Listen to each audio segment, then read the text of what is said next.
Listen here, girl. I know you think it's a game, but it is absolutely not. Okay, this is the energy supplement from Just Move Supplements. That's right. It's damn near all gone, girl, and that's because I had to get that energy up so I can complete the workout, so I can give y'all this body, this transformation, get into it.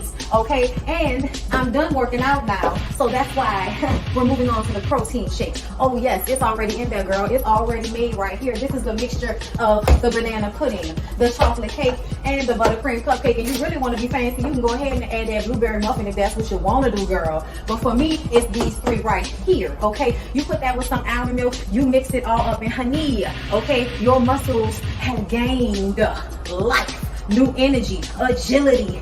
Get into it, okay? Just Move Supplements. Thank you very much. Hold up, Chief. Okay, don't forget about that TLC NutriBurst to get that multivitamin power, because we all need a little extra. And child, if you want that sea moss that go down smooth, don't come up rough, okay? Get into the TLC Nautica sea moss. Yes, get that from me. And child, if your stomach hurt and you need to move some things around so you can be free, okay, go ahead and get that ISO tea down below in the description box. Get it all from me. Come on in, come on in, come on in, not come on in, not come. Sorry, y'all know I'm weird, whatever. Hey everybody, what's up? It's your girl BondyBlue. So let's go ahead. Hey everybody, what's up? It's your girl BondyBlue. Okay, follow me on Instagram and let's get into the video, right?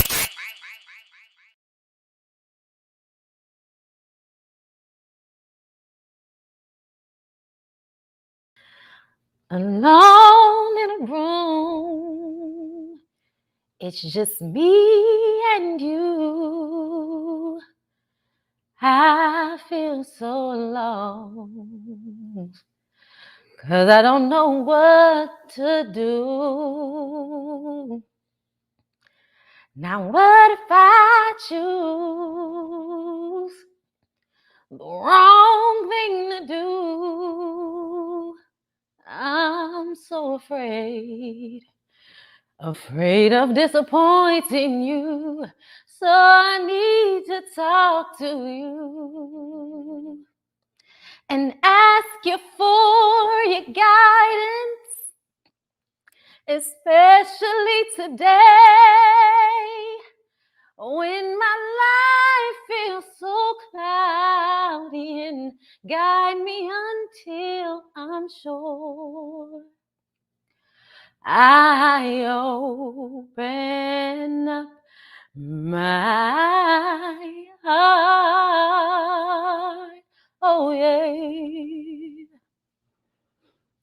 Yeah. I know you love that song. Hold on. My hopes and dreams are fading fast. I'm all burned out, and I don't think my strength's gonna last. So I'm crying out to you. Oh, I know that you're the only one who is able to pull me through. So I know I need to talk to you and ask you for your guidance, especially today when my world seems so cloudy. Lord, guide me until I'm sure I open my heart. I'm gonna stop. It was a little bit. That's one of Lyric's favorite songs. So I thought it was on my, when I thought, I was like, what should I sing? And that's the first thing that came. So I was like, that was like one of the first things I sang as a solo in church. Yeah. Stood there and sang with my eyes closed the whole time. That's what I'll be like, all right, what's up? Listen. Y'all know I like to be a blessing when I can be a blessing. Okay, thank you for the happy birthday wishes. For the lyric. Ooh, okay. Y'all always get all when I sing that song. Ooh, it's almost hard to stop singing it. You know what I'm saying? Oh, show me how to do things your way. Let me make the same mistake over and over again. Your will be done. I'm trying to stop. I'm trying to stop.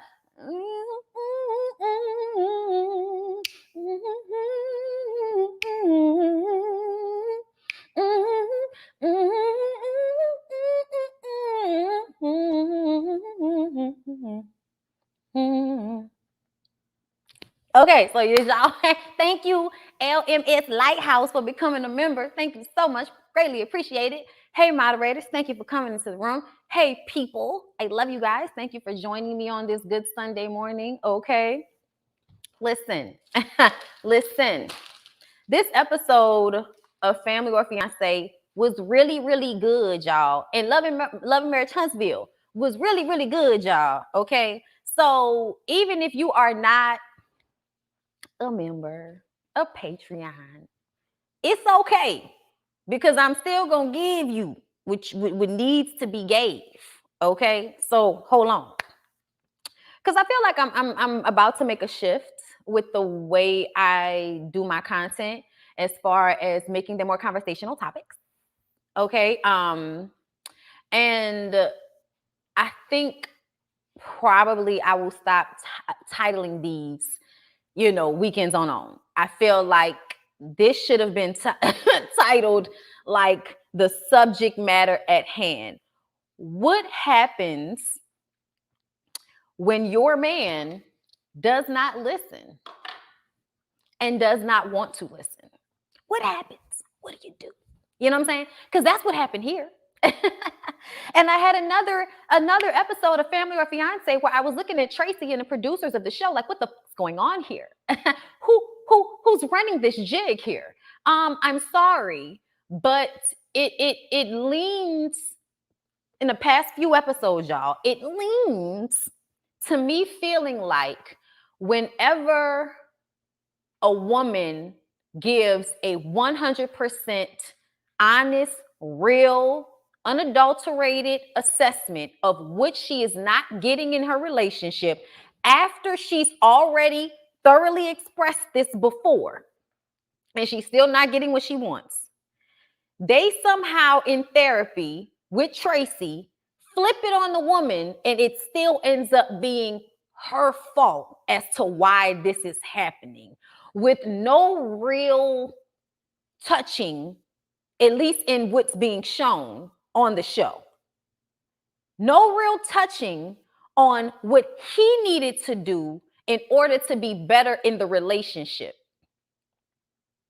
It's what he needs to be better as a person, but not what he needs to do better in the relationship. Because it's almost like it's always about how it's very centered. It's very male centered. I'm gonna say this show, Family or Fiance, with a female therapist, is being produced in a very male-centric way to me. Because I feel like even if Tracy is giving the advice to him, they are cutting it up in a way that makes it seem like instead of handling his issue, they're putting it off on her and talking about what her issue is. As soon as I saw his eyes, I shook my head. I already knew.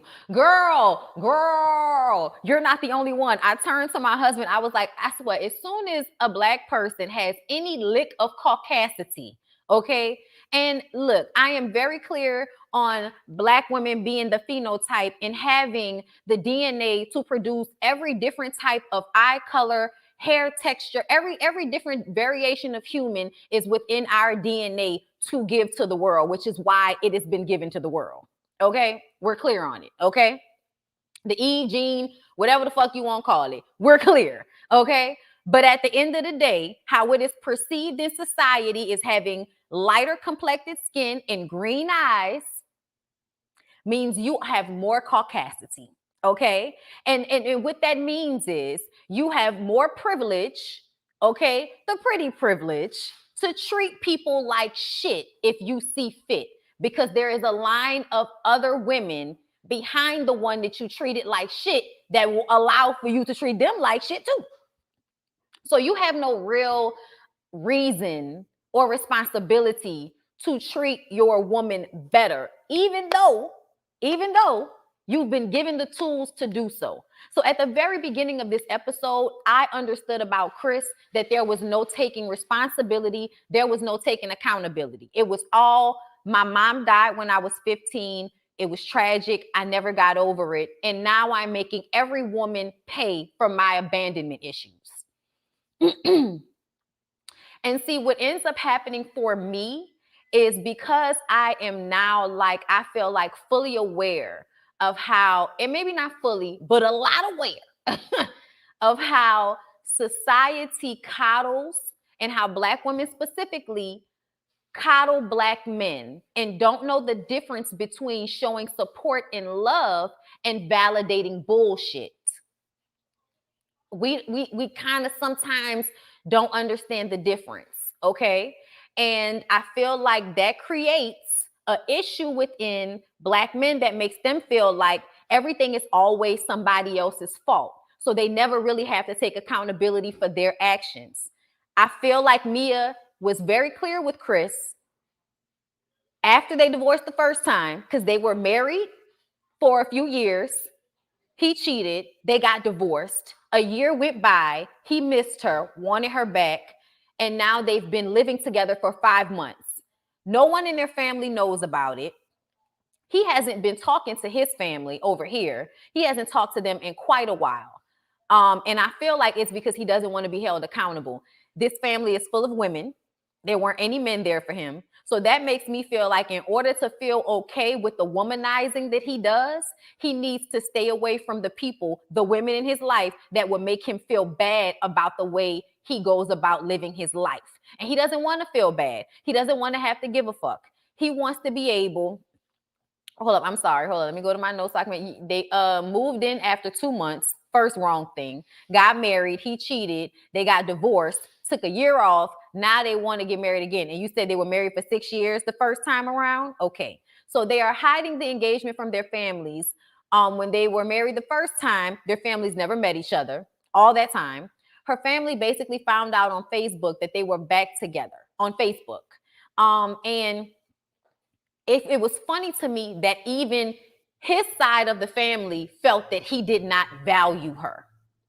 Like, that's what it felt like.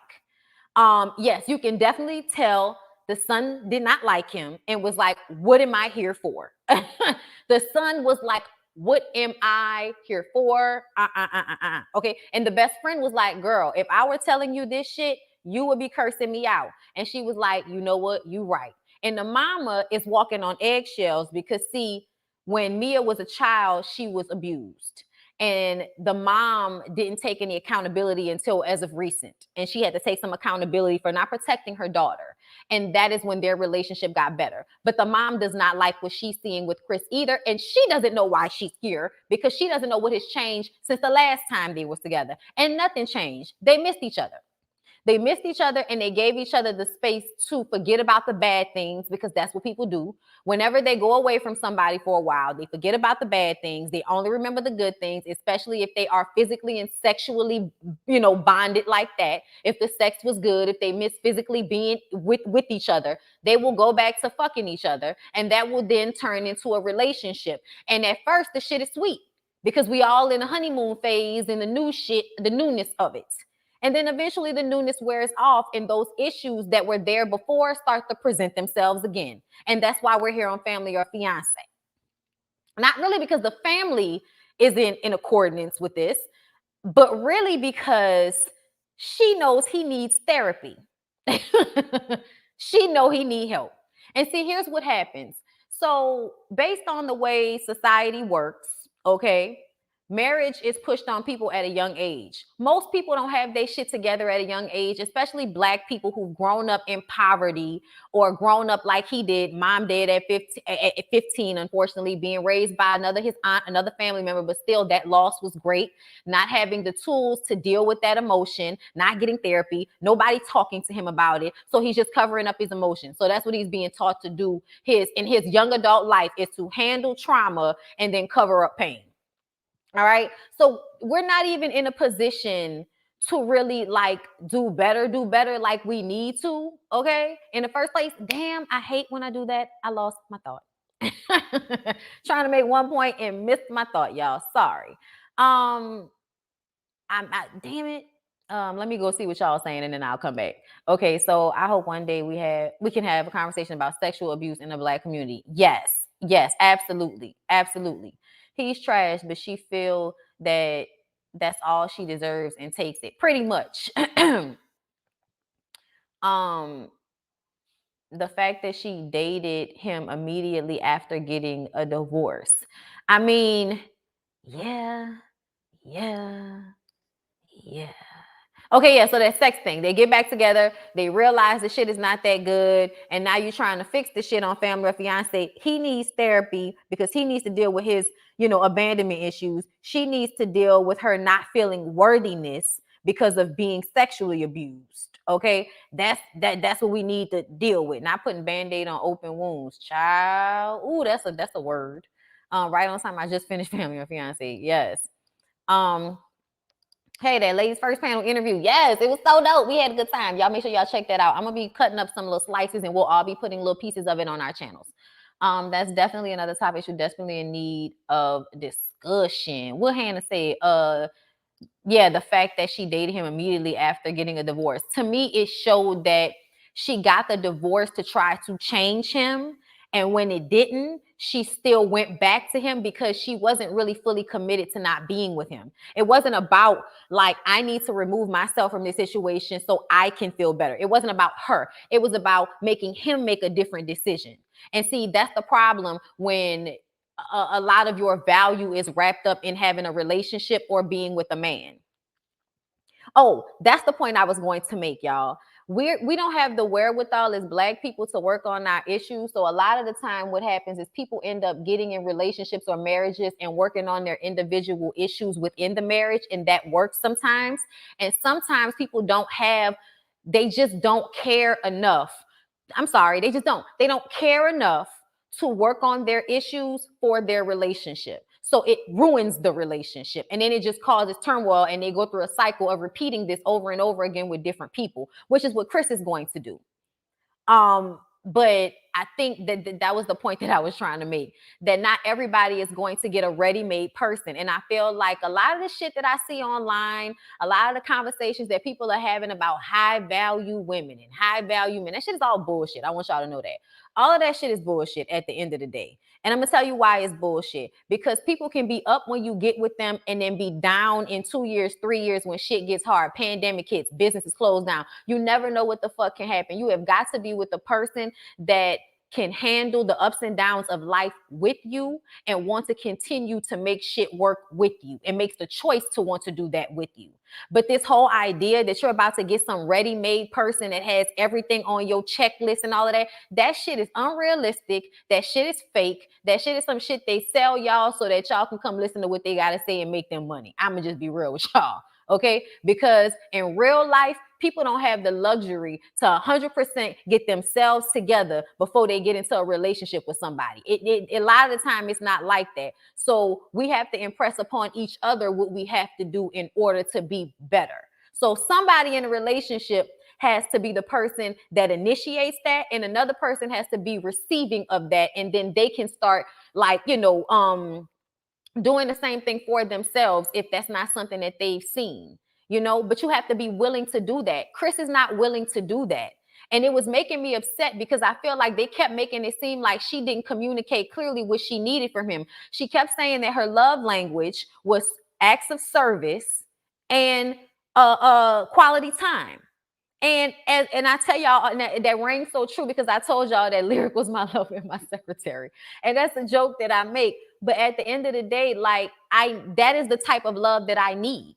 I need somebody that wants to spend time with me, that will be in the house with me and chill with me and all of that shit. That's quality time. That wants to do things with me. You know what I'm saying? That wants to vacation with me. That wants to be with me and not with a group of niggas somewhere or some other girl. You know what I'm saying? So at the end of the day, yeah, that's what quality time is. Wanting to spend time with the person that you're with.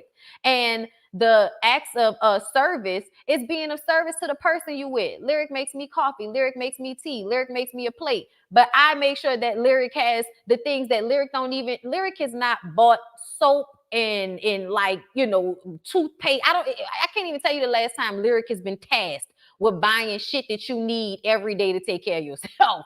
Okay, don't handle it in no type of way. Okay, I am the grocery store girl. Okay, I am the one that replenishes everything. Like, I am the one that makes sure that Lyric takes care of himself. Okay, so we are both of service to each other. So I'm only 4 years in of a marriage. Okay, 10 years in this relationship. And I feel like what I have learned is when you decide to be in this shit, you have got to be willing to move with each other, because shit is going to change. Feelings are going to change. Times are going to change. Circumstances are going to change. And you have got to love each other enough to be, and want it enough to be able to shift and give each other the space to figure shit out. And that goes both ways for men and women.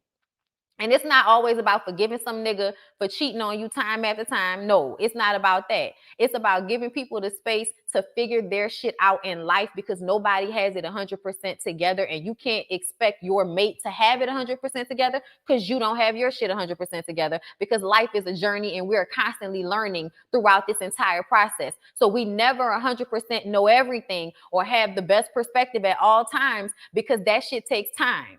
You know what I'm saying? It's not until I don't think until you're 100 years old, you can look back and feel like you can really like break it down. But we're all learning.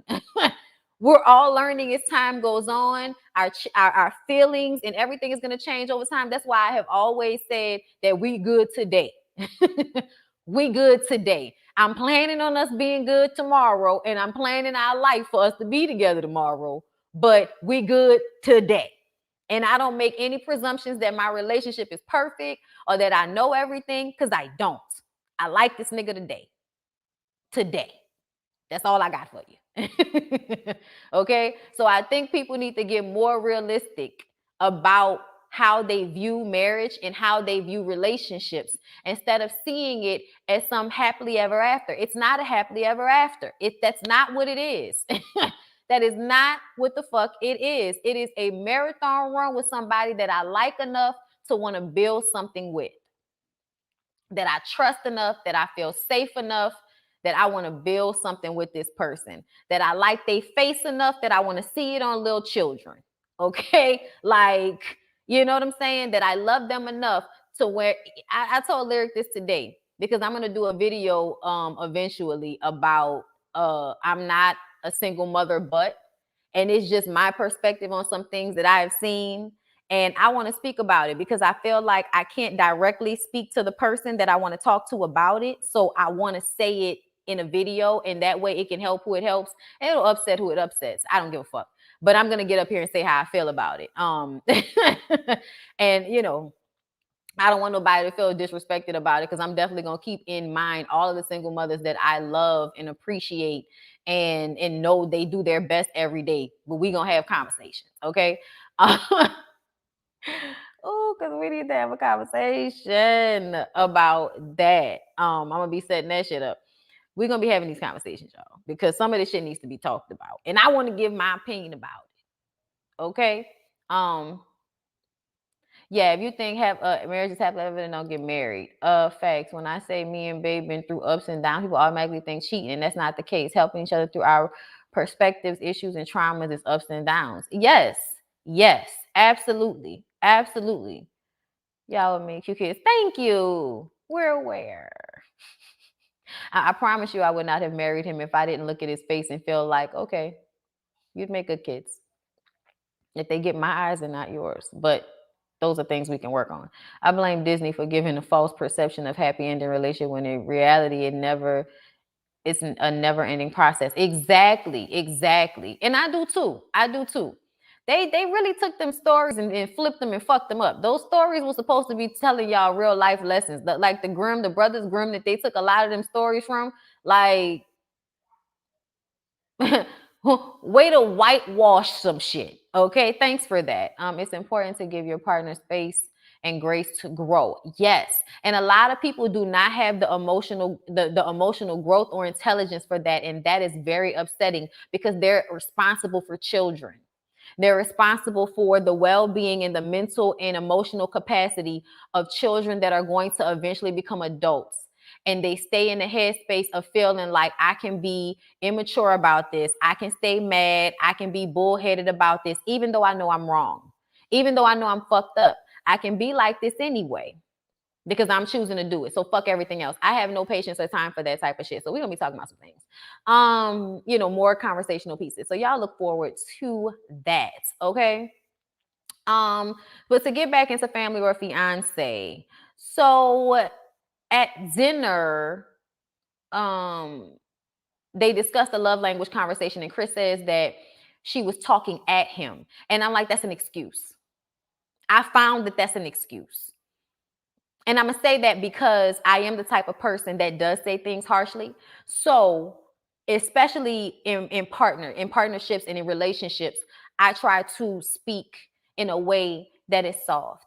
I try to speak in a way that can be more palatable or more understood, or have conversations when we're in a lighter space so that I can be, or preface things with, hey, I want to talk, but I need you to not take it personal. But it is still hard. I think what I noticed about this portion was like, it's really hard for people to hear what they're doing wrong without doing I'm doing everything wrong thing. That's an emotional and it's a childish response.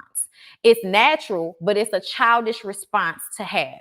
So what needs to happen instead of thank you, Jasmine King, for the Cash App. What needs to happen instead of thinking in that moment, I'm not doing everything. I'm doing everything wrong. No. Stop overreacting and listen. Actively listen to what is being said to you. Okay. So she expressed that she wanted to go on, more dates and spend more time together. And he responded to her saying, I did not know you wanted to do those types of things. I will do better moving forward. So that tells me that you understood what she needed and you still chose not to give it to her. And now we're here on Family or Fiance, and you're telling everybody that was never clearly communicated to you. So you're lying. You're lying. You very much understood it, but you made the active choice to still not do that. And now you refuse to take responsibility for the fact that you made the active choice to hear what she needed, respond to it, tell her that you would do better, and then still not do that.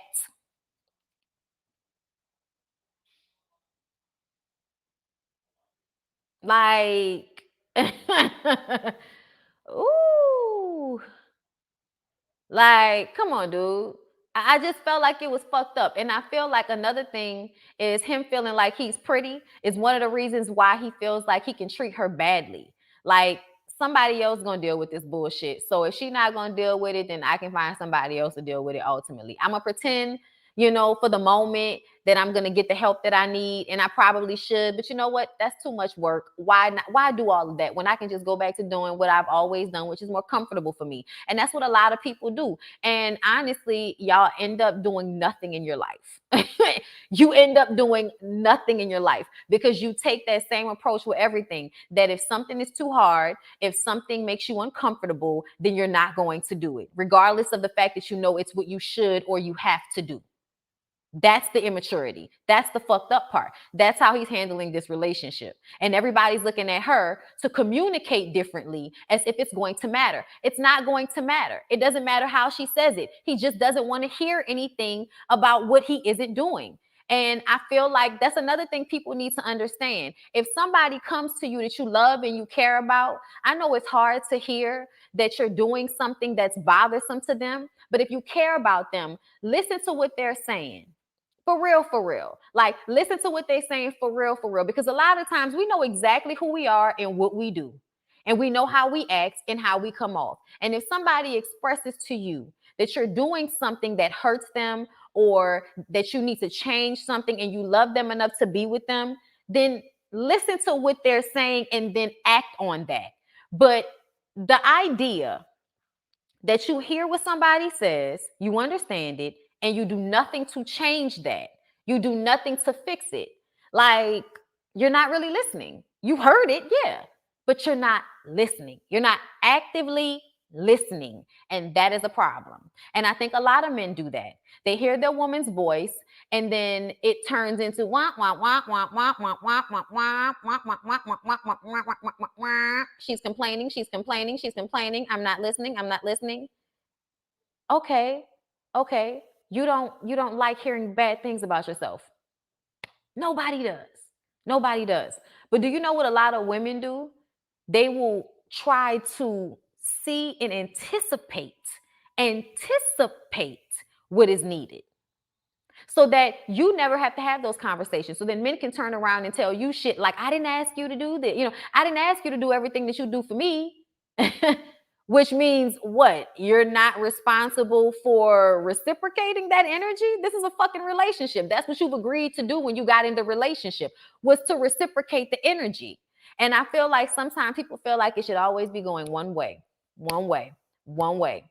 And only when they feel like reciprocating should it be reciprocated. And that's not fair. And that's not how any of this works, especially not in marriage, because in marriage, that's a lifelong thing. That's a thing that's going to go through the moments when you don't feel like it. And you're going to have to feel like it. You're going to have to do it anyway. It's like working out. I don't feel like it. I'm going to do it anyway.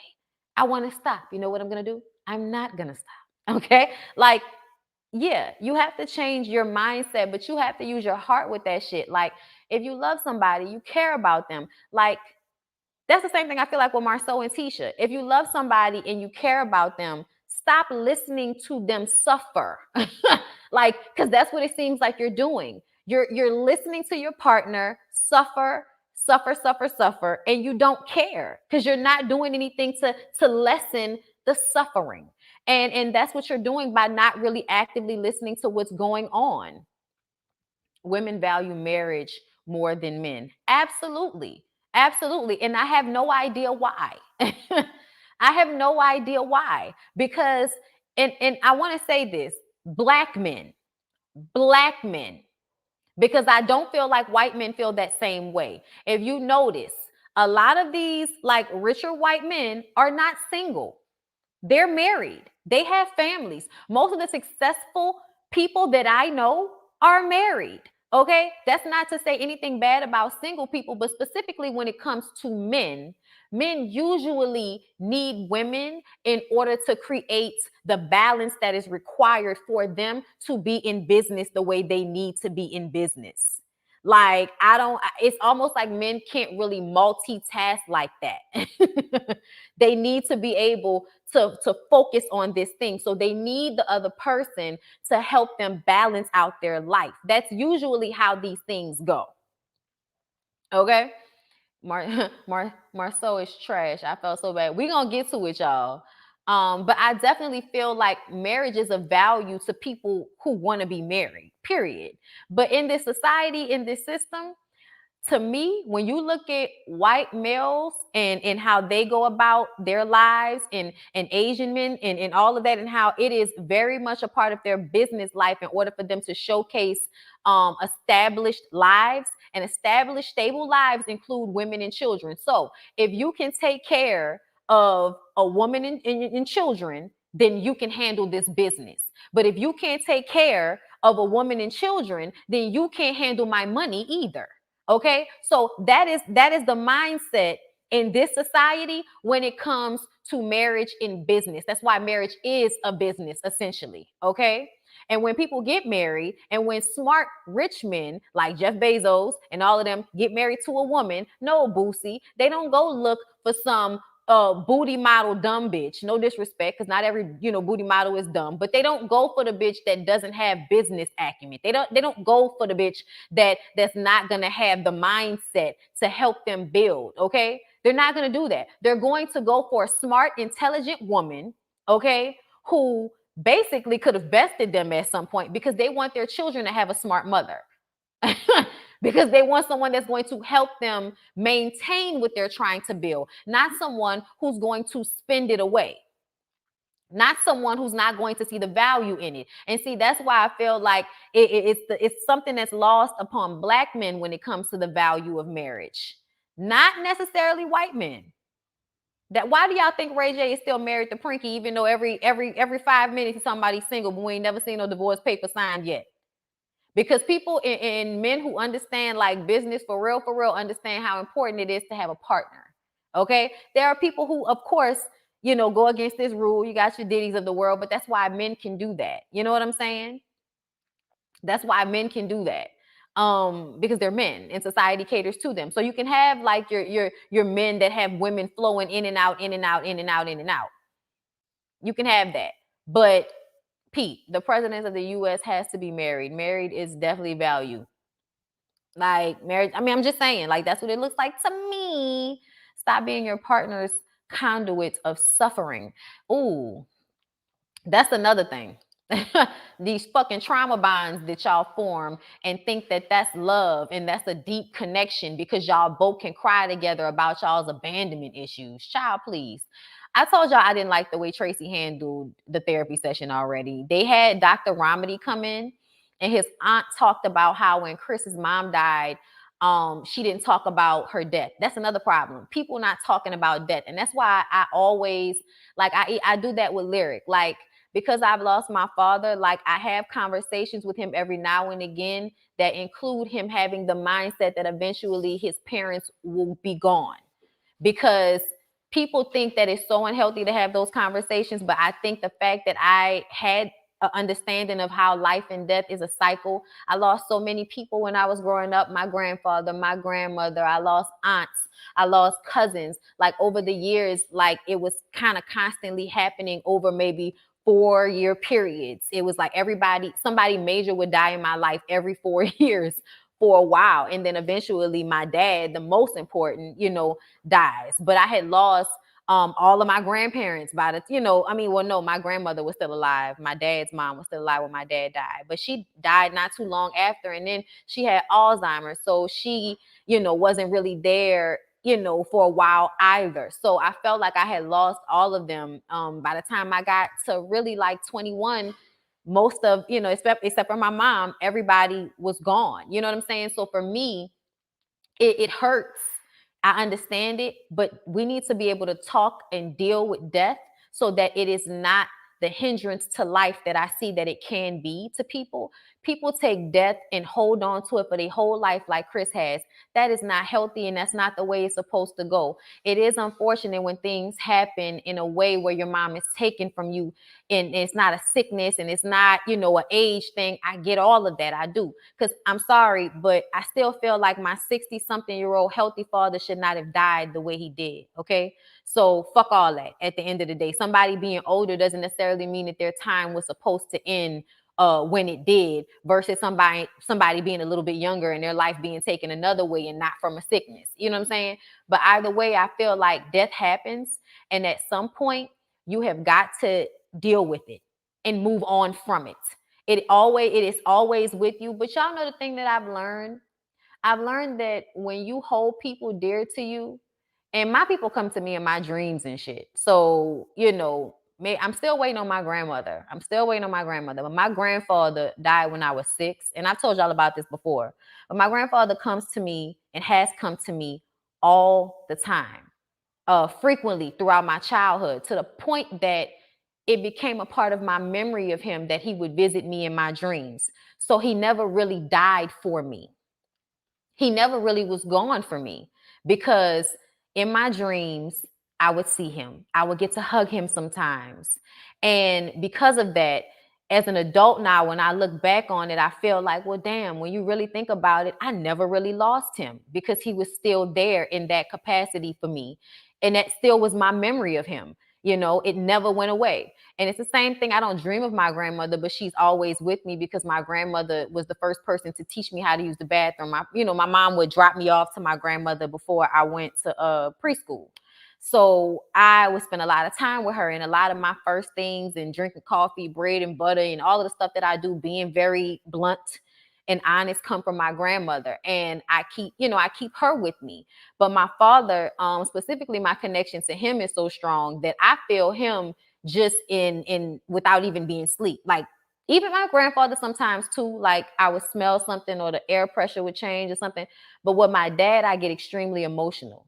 Like, I want to cry out of nowhere. And I know he's with me in those moments. I think of him out of nowhere. You know what I'm saying? And I have pictures of him all around the house. So he's always like in my space.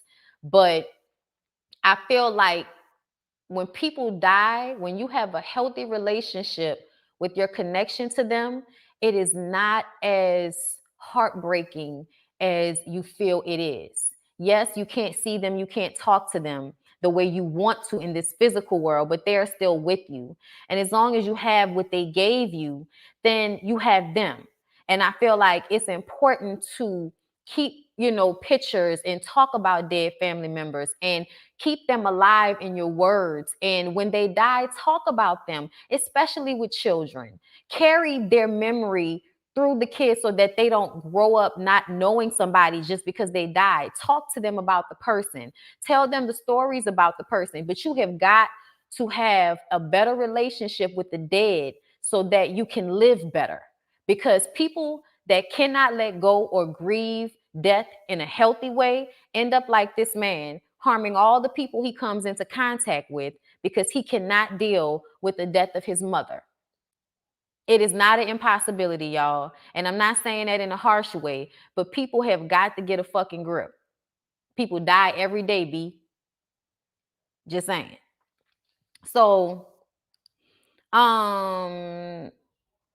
Dr. Ramadi told them that they have to stop threatening to leave each other because it's an act of violence because of their abandonment issues, both of them, which I thought was important to point out because I feel like in relationships, oftentimes people really, really don't pay attention to what their partner needs. So because something may not be so fucked up, you know what I'm saying? In their mindset, they don't understand how they can't communicate. Like, for instance, the way people talk in relationships, y'all, me and Lyric joke all the time. You know what I'm saying? So we'll joke and laugh, be like, fuck you, yeah, bruh. Like, we'll do stuff like that, and it's not serious. It's not a serious thing.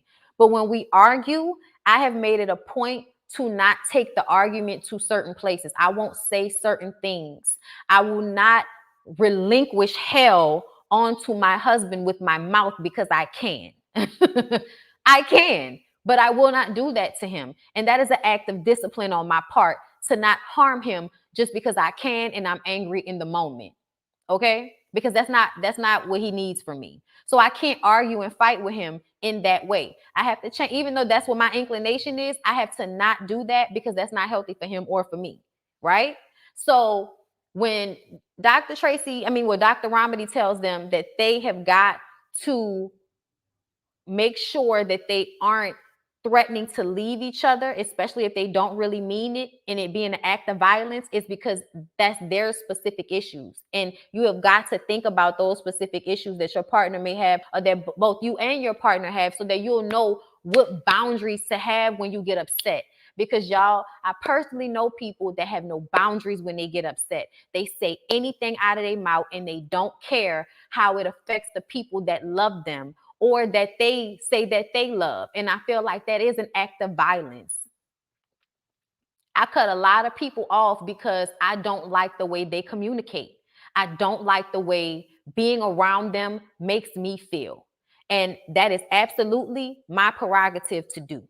Okay? But what you can't do is like threaten to keep threatening to do the thing that is at somebody's, a peak of fear. If I'm so scared of something, you can't keep threatening me with that because then I'm unstable. And if I'm unstable, then I can act any kind of way in a relationship. And that is not safe for anybody or healthy for anybody, especially if it's the man that is the unstable one. You know what I'm saying? Because these types of act crazy. I'm just saying, these light-eyed, like black niggas act crazy, okay? And he didn't get irate and all that on this episode. Thank you, Jasmine, for the cash app.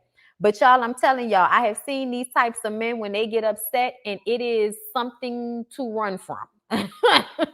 Something to jet, okay, to get out the room from. I don't know what it is.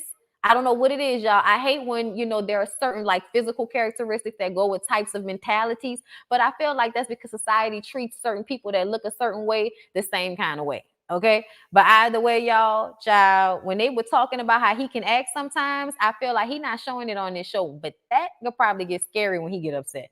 So at the end of the episode, they decide not to move forward with the wedding, thank God, because both of them need to do work on themselves first. But when they got home, of course, she finds out that he's cheating on her again, entertaining another woman, whatever the fuck that means. Babe, can you reheat my coffee? Please. And so she kicked him out.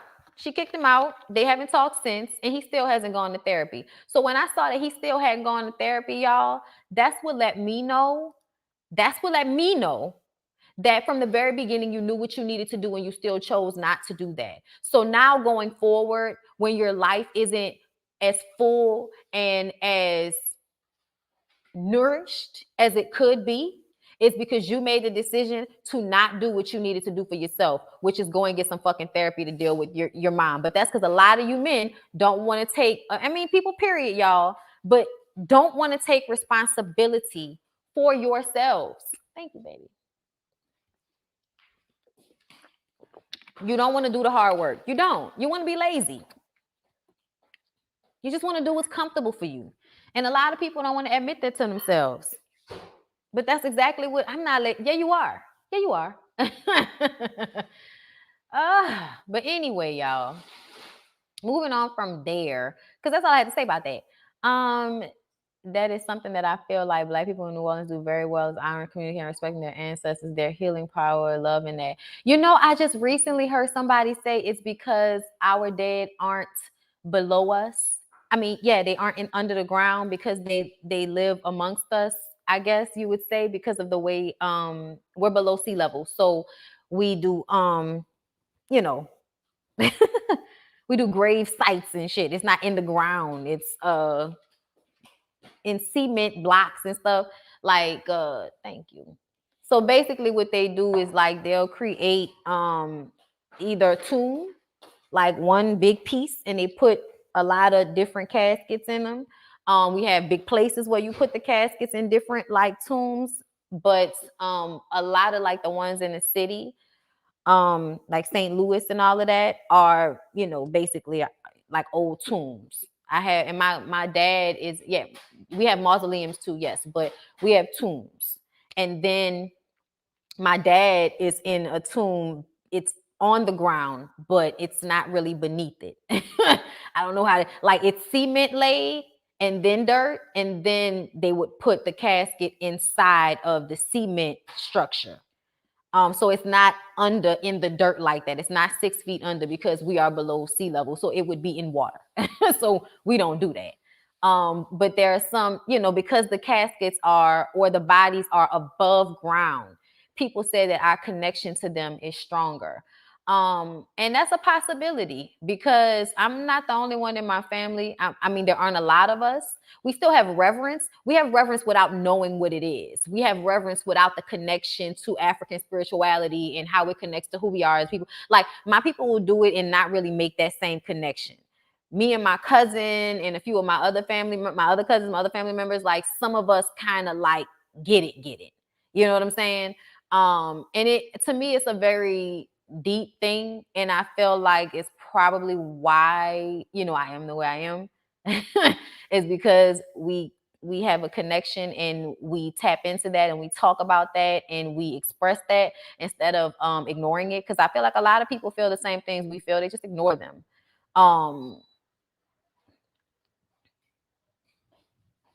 A vault, we don't call them vaults though. I don't know why, we just don't call them names, call them tombs.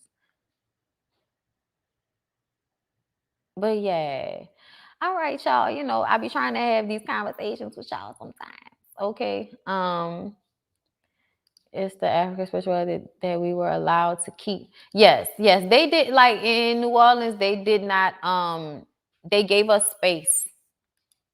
We had to do what we had to do, but they gave us space. That's why there are space, Congo Square, all of that shit. There are spaces because we were given space. That makes sense. It also how you all honor and celebrate the lives of those you have to bury. Death is supposed to be celebrated, not mourned. It's that. And that's another thing. We second line. We party. We eat. You know, good food. We talk. You know what I'm saying? It's more of a celebration and less of sadness, which is why, you know, I never have a problem when people were having parties and stuff. You know, because I think people had an issue with like Nene and all of that. I don't see it that way, because I know what that is and how the emotions just kind of just be all over the place, you know. But anyway, y'all, with that being said, let's go ahead and like the video, and then we can move on to the first segment of Love and Marriage Huntsville before I get out of here and move on to the private video for my Patreons and members. Okay.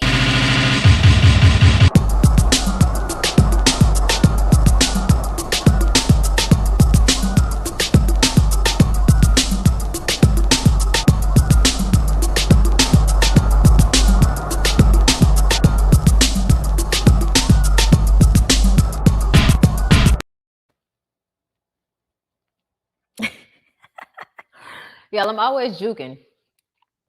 I got that in my system. Somebody gonna be my victim. Thank y'all. Doing for y'all. Smirk for y'all. Hurt for y'all. All right, y'all. Let me get into this because y'all know I gotta work out. And then not only do I have to work out, I'm anticipating going to watch the girls' reviews because that's what I do.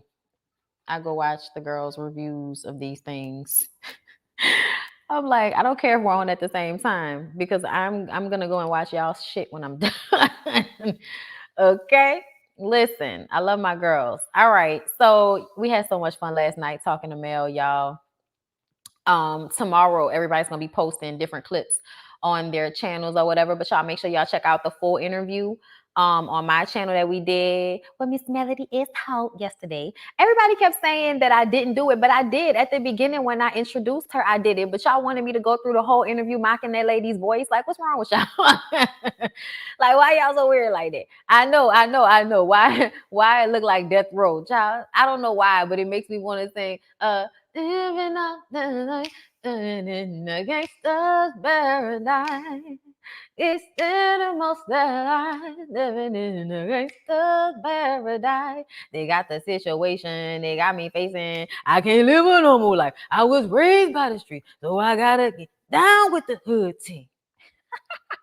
Because I'm going straight to Niecy after this. Listen, you already know. Yeah, look, I'll be in there with you, honey. Yes, I got the playback. I haven't been paying with my sister, so I couldn't catch it live. That's all right, my love. That's okay. Listen, that's what this playback is for. Playback people, we love you. We appreciate you, playback people. Okay, listen. Most of the money is made off playback people. Okay, so it is what it is. But I love you guys. You know what I'm saying? And I love the interaction. You know what I'm saying? I like doing the lives. But ultimately, like, yes, for everybody that comes. Me and Mel were not about to do no sing-off. What is wrong with y'all? Like, I'm gonna tell y'all one thing though. Me and Mel could do the Monica video or something, the Monica and the Brandy video. You're mine.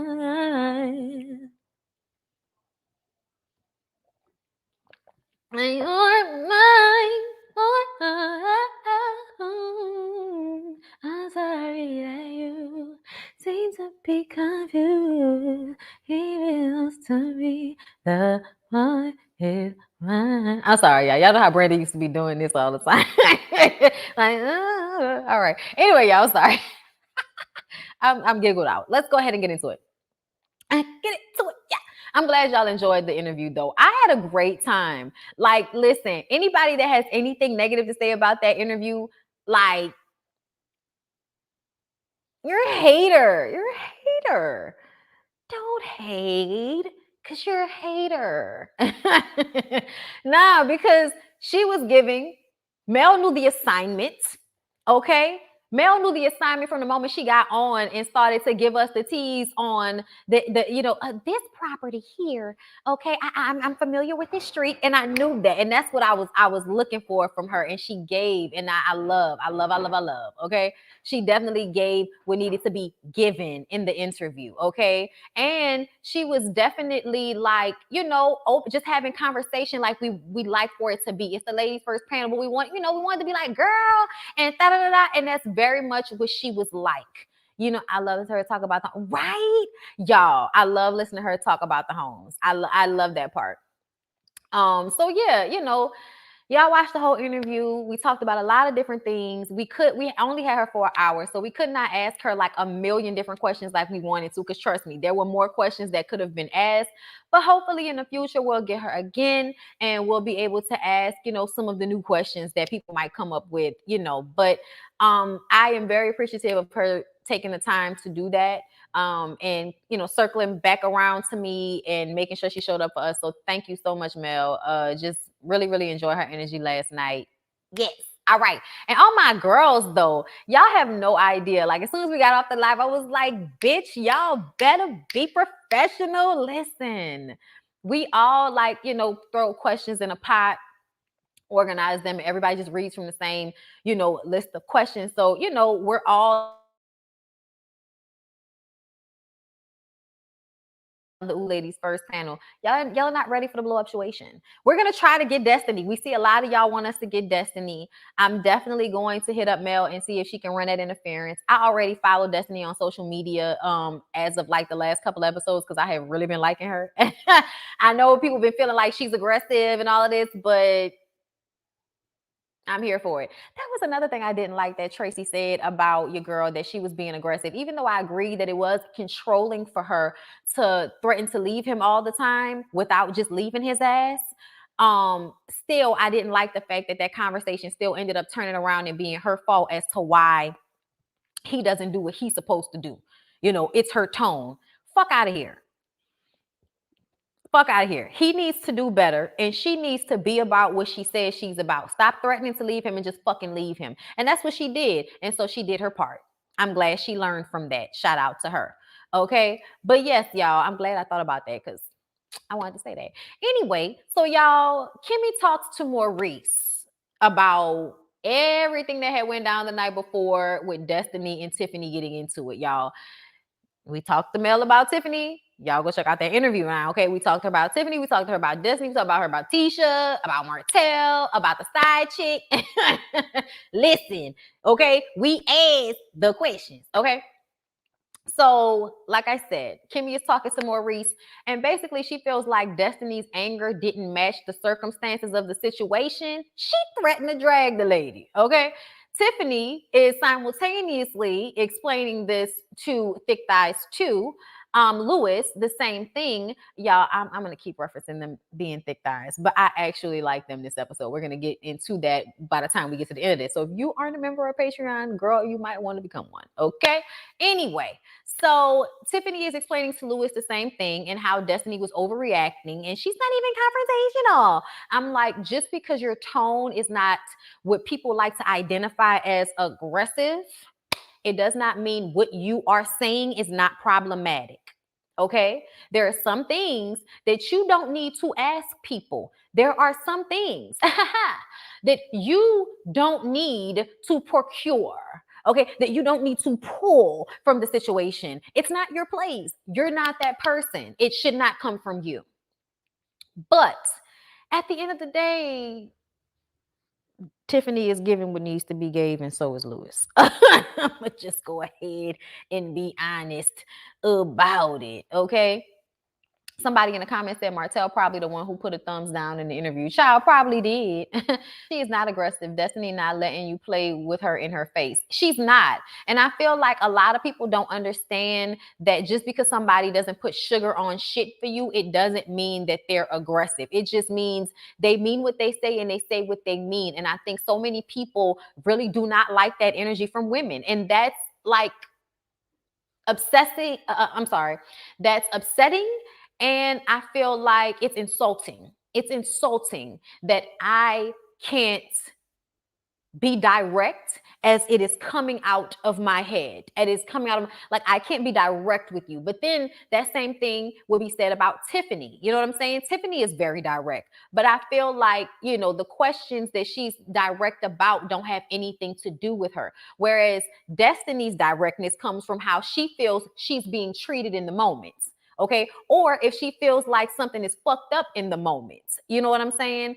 That's not the same thing as Tiffany coming in to use the pillow talk from her and Lewis to ask more about Tisha's relationship that really showcases how insecure Tisha is in her relationship and how her husband doesn't seem to be happy in their marriage at their 15-year anniversary trip, y'all. That's another thing. Y'all being messy as fuck, but I'm also not mad at y'all because I feel like at the end of the day, the honesty is needed, because whatever the hell is going on with Tisha and Marceau, it's been allowed to be like lied and fronted about and perpetrated. And honestly, I'm over it. Like, I'm over it. What they have done for seasons is get on the show and showcase one thing and then get on Instagram Live or Facebook Live after and tell us how what we saw was fictitious and a part of our imagination.